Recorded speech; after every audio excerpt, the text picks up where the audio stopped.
So this is another 2 front paw catch. That's the second one I've had within 2 weeks. That's actually quite amazing that I've been able to catch 2 paws in the trap like that.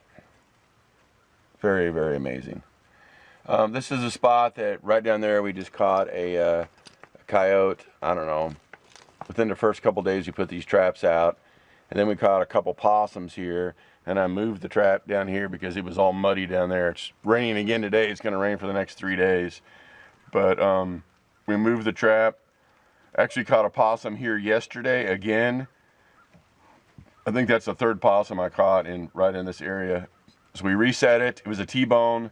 Reset it after the possum, and here we got another coyote. So it's a younger one, obviously. Again, it's got some really pretty colors on them, kind of dark. Looks like it's good and furred out. So we'll take care of this one and reset this and move on down the road, because I saw from across the hill I have a couple of dogs, and I have a double on dogs today as domestic dogs. So I got to go get these shepherd dogs out that I don't know who belong to, but they're in a couple traps. Okay guys, so here's the remake on this catch of the coyote we just had, and I really kind of screwed something up, and I'm hoping that I have this. I had a game camera here, so I'm hoping that I have the catch, and I'm hoping that I have what I'm going to chat with you now about, and that is just up the road here. As I was coming down this way, there was some really super fresh coyote scat, actually 2 piles of it. So I stopped and I picked it up and I put it in my little bag, paper bag, so it doesn't get moldy in there and I can use it.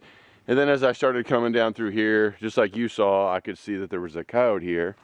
So I get down in here and there is coyote scat all over around this area. All over.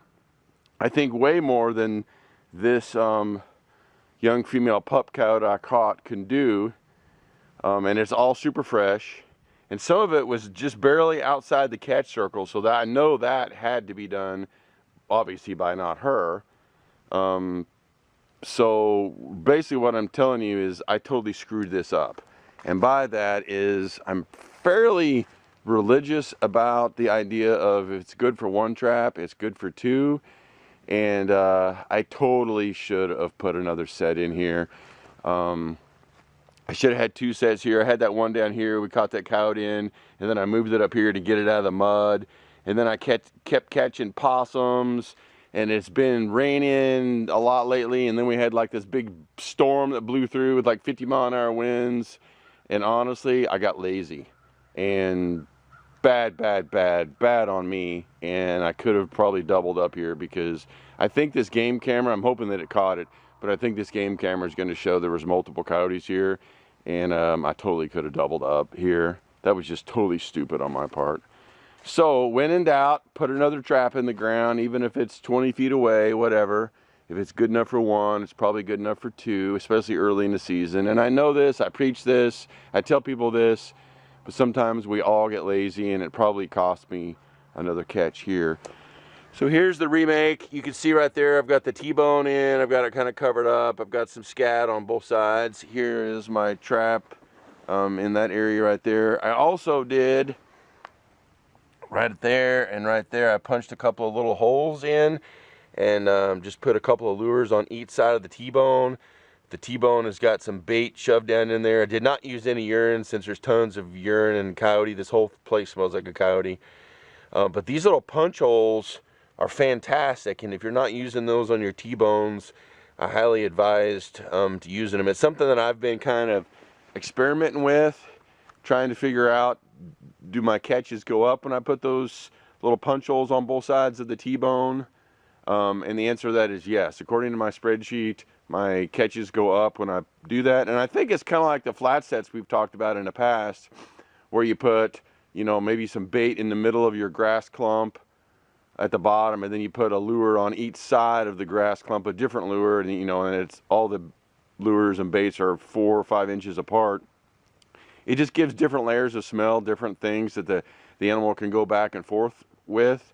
And Honestly, this is the second T-bone set that I've had this year. The second one that I've used those punch holes on.